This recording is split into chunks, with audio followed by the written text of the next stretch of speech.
और प्रधानमंत्री नरेंद्र मोदी ने बजट वेबिनार को वर्चुअली संबोधित कर रहे हैं। आपको सीधी तस्वीरें दिखाते हैं। मंत्रालयों के साथ आज बिंदुवार बजट प्रावधानों पर चर्चा करेंगे। प्राइवेट सेक्टर को एनकरेज करने के लिए इस मिशन में 19,000 करोड़ रुपए से अधिक का प्रावधान किया गया है। ग्रीन हाइड्रोजन के प्रोडक्शन के साथ ही आपके लिए और भी बहुत सारे ऑप्शंस हैं, जैसे इलेक्ट्रोलाइजर मैन्युफैक्चरिंग, ग्रीन स्टील की मैन्युफैक्चरिंग, लॉन्ग हॉल ट्रांसपोर्टेशन के लिए फ्यूल सेल्स के निर्माण में भी इन्वेस्टमेंट की अनेक अपॉर्चुनिटीज आ रही है। फ्रेंड्स, भारत में गोबर से 10,000 मिलियन क्यूबिक मीटर बायोगैस और एग्री रेसिड्यू से 1.5 lakh million cubic metre gas के उत्पादन का पोटेंशियल है।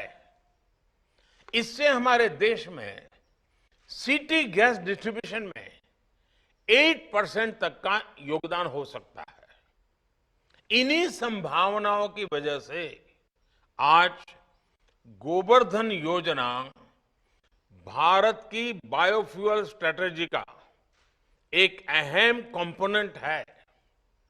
इस बजट में सरकार ने गोबर्धन योजना के तहत 500 नए प्लांट लगाने की घोषणा की है।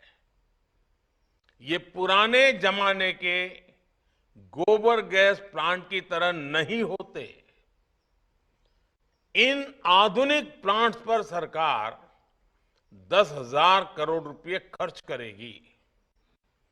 सरकार का वेस्ट टू एनर्जी प्रोग्राम देश के प्राइवेट सेक्टर के लिए, हमारे एमएसएमईज के लिए एक नया मार्केट बना रहा है।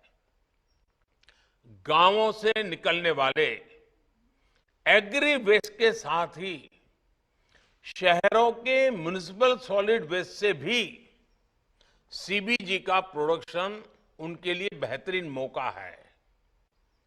प्राइवेट सेक्टर को उत्साहित करने के लिए सरकार टैक्स में छूट के साथ ही आर्थिक मदद भी दे रही है।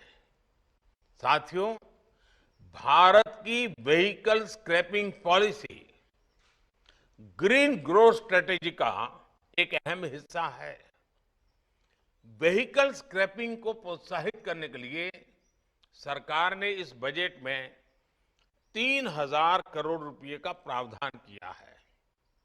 आने वाले कुछ महीनों में केंद्र और राज्य सरकार की करीब करीब 3 लाख गाड़ियों को स्क्रैप किया जाना है। ये गाड़ियां 15 साल से ज्यादा पुरानी हो चुकी है। इनमें पुलिस जिन व्हीकल्स का उपयोग करती है वो गाड़ियां हैं।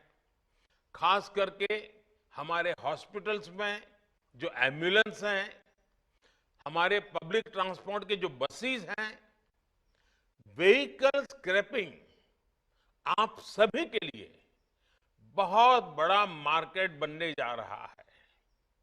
ये रीयूज, रिसाइकल और रिकवरी के सिद्धांत पर चलते हुए हमारी सर्कुलर इकोनॉमी को भी नई ताकत देगा।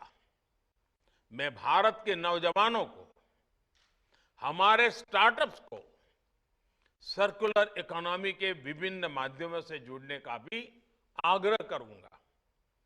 फ्रेंड्स, भारत को अगले 6-7 साल में अपनी बैटरी स्टोरेज कैपेसिटी को बढ़ाकर